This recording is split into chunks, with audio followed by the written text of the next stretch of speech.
Hello बच्चों, let's see this question and the question says which of the graphs shown below does not represent the relationship between incident light and the electron ejected from metal surface। बच्चों question में बोला गया है कि इन चारों graphs में से ऐसे कौन से ग्राफ है जो गलत रिप्रेजेंट में जो गलत रिलेशन बता रहे हैं। ठीक है, तो स्टार्ट करते हैं हम। सबसे पहले अगर हम फर्स्ट ग्राफ की बात करें तो इसमें है काइनेटिक एनर्जी जो है इलेक्ट्रॉन की और जो एनर्जी ऑफ लाइट है उनके बीच में ये ग्राफ है। तो अगर देखा जाए तो kinetic energy of electron is equals to होता है h nu minus h nu naught के बराबर, यानी कि काइनेटिक एनर्जी ये रही और एनर्जी ऑफ लाइट ये रही। ठीक है बच्चों, तो एनर्जी ऑफ लाइट जो है काइनेटिक एनर्जी और ये एनर्जी ऑफ लाइट आ गई जिसको हम एच न्यू से रिप्रेजेंट करते हैं। ये वाई एक्सिस हो गया, ये एक्स एक्सिस हो गया और ये इंटरसेप्ट हो गया। हमें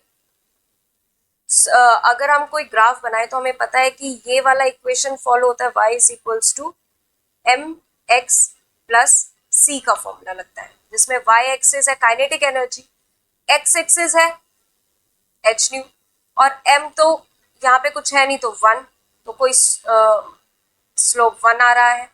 c जो है इंटरसेप्ट यहाँ पे minus of H nu not है, मतलब अगर हम इसको एक्सटेंड करेंगे तो ये कहीं ऐसे जाके मिलेगा, यानी कि इंटरसेप्ट माइनस में आ रहा है, माइनस एक्सिस में आ रहा है, तो ये हमारा ऑप्शन करेक्ट होगा।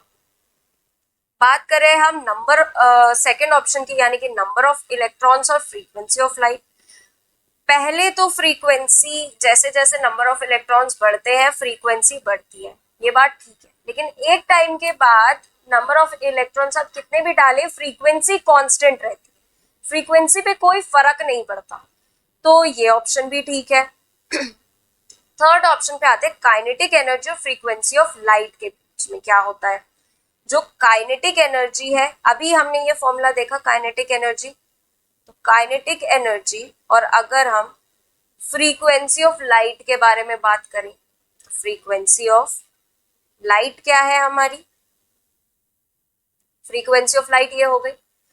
तो यहाँ पे भी हमें पता चल रहा है ये y है, ये x है, स्लोप आया h।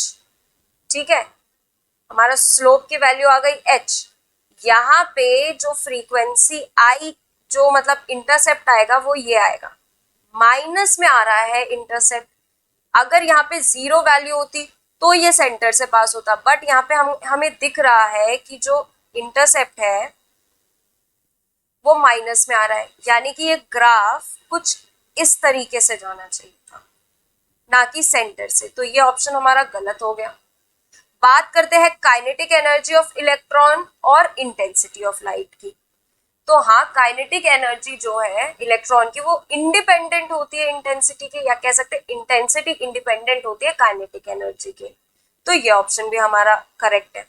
हमसे पूछा गया है इनकरेक्ट ऑप्शन, तो हमारा आएगा फिर final answer option number 3। I hope all of you understand very well. Thank you and best of luck.